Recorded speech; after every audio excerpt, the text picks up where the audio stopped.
நம்ம எந்த ஃபங்க்ஷனுக்கு போனாலும் கண்டிப்பாக இந்த குழம்பு இருக்கும். இந்த குழம்பு இல்லாத ஃபங்க்ஷனே இல்லைன்னுட்டுனே சொல்லலாம். எல்லாருக்குமே ரொம்ப பிடிச்ச வத்த குழம்பு. அதுவும் கல்யாண வீட்டில் வைக்கிற அதே டேஸ்ட்டிலே நம்ம வீட்டில் எப்படி வைக்கலான்றதை தான் பார்க்க போகிறோம். இதுக்கு ஓவர் நைட்டு ஊற வச்ச மொச்சையை கொஞ்சமாக உப்பு சேர்த்து குக்கரில் ஒரு 5 விசில் போல் வேக வச்சு எடுத்துக்கலாம். இப்போ புளி ஊற வச்சு எடுத்துக்க போகிறோம். நான் வந்து 6லேருந்து 7 பேர் சாப்பிட்ற அளவுக்கு புளி ஊற வச்சு எடுத்துருக்கிறேன். உங்களுக்கு எந்த அளவுக்கு வேணுமோ நீங்கள் அந்த அளவுக்கு எடுத்துக்கோங்க. இப்போ மசாலா தான் ரெடி பண்ண போகிறோம். இப்போ கொஞ்சமாக மல்லி, மிளகு, உளுந்து, வெந்தயம், சீரகம், கொஞ்சமாக பச்சரிசி, காஞ்ச மிளகா, கடலைப்பருப்பு, தேங்காய், இதில் எல்லாத்தையுமே கொஞ்சமாக ஒரு கடாயில் ஆயில் சேர்த்து எல்லாத்தையுமே போட்டு வறுத்து எடுத்துக்க போகிறோம். இப்போ நம்ம 1 பை 1 போடுறதுக்கு பதில் இந்த மாதிரி எல்லாத்தையுமே போட்டு வறுத்து எடுத்துக்கோங்க. நம்ம ஒன்று போட்டு ஒன்று போடுறதுக்குள்ளார எல்லாமே கருகிடும். அதனால் எல்லாத்தையுமே ஒரே டைம்லேயே சேர்த்து இந்த மாதிரி பொன்னிறமாக வர்ற வரைக்கும் வறுத்து எடுத்துக்கோங்க. இது வறுக்கும் போதே நல்ல வாசனையாக இருக்கும் நமக்கு. இப்போ இதை ஒரு மிக்சி ஜாருக்கு மாற்றிக்கிட்டு ஆறினவுனி பவுடர் பண்ணி எடுத்துக்க போகிறோம். இப்போ அதே கடாயிலே கொஞ்சமாக ஆயில் சேர்த்து ஒரு கைப்பிடி அளவுக்கு பூண்டு, ஒரு பெரிய வெங்காயம், ஒரு பழமான தக்காளி, கொஞ்சமாக கருவேப்பிலை எல்லாத்தையுமே வதக்கி எடுக்க போகிறோம்.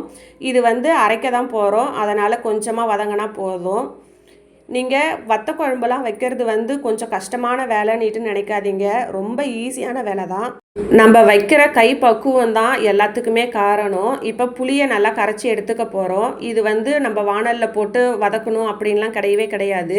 இப்போ அரைச்சி வச்சுருக்கிற மசாலா எல்லாமே புளி தண்ணியோடு தான் கரைச்சி எடுக்க போகிறோம். புளியும் ஃபில்டர் பண்ணி எடுத்ததுக்கப்புறம் அரைச்சி வச்சுருக்கிற மசாலாவை சேர்த்து மிக்ஸ் பண்ணி எடுத்துக்கலாம், கட்டிலாம் எதுவுமே இல்லாத.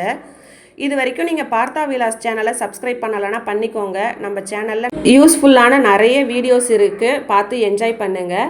இப்போ இது எல்லாத்தையுமே கரைச்சதுக்கப்புறம் கொஞ்சமாக மஞ்சத்தூள், வீட்டில் அரைச்ச குழம்பு மிளகாத்தூள் 2 ஸ்பூன் அளவுக்கு, தனியா தூள் 1 ஸ்பூனு, தேவைக்கேற்ப உப்பு எல்லாத்தையுமே இந்த புளி தண்ணியோடையே சேர்த்து கட்டிலாம் எதுவுமே இல்லாத கரைச்சி எடுத்துக்கலாம். இப்போ ஒரு அடிக்கனமான பாத்திரம் எடுத்துக்கோங்க. இதில் தாராளமாக நல்லெண்ணெய் சேர்த்துக்கோங்க. நல்லெண்ணெயில் குழம்பு வச்சாதான் நல்லா வாசனையாக இருக்கும், டேஸ்ட்டாகவும் இருக்கும். இப்போ ஒரு கைப்பிடி அளவுக்கு மணத்தக்காளி வத்தல் சேர்த்துக்கிறேன். அதே மாதிரியே ஒரு கைப்பிடி அளவுக்கு பூண்டு.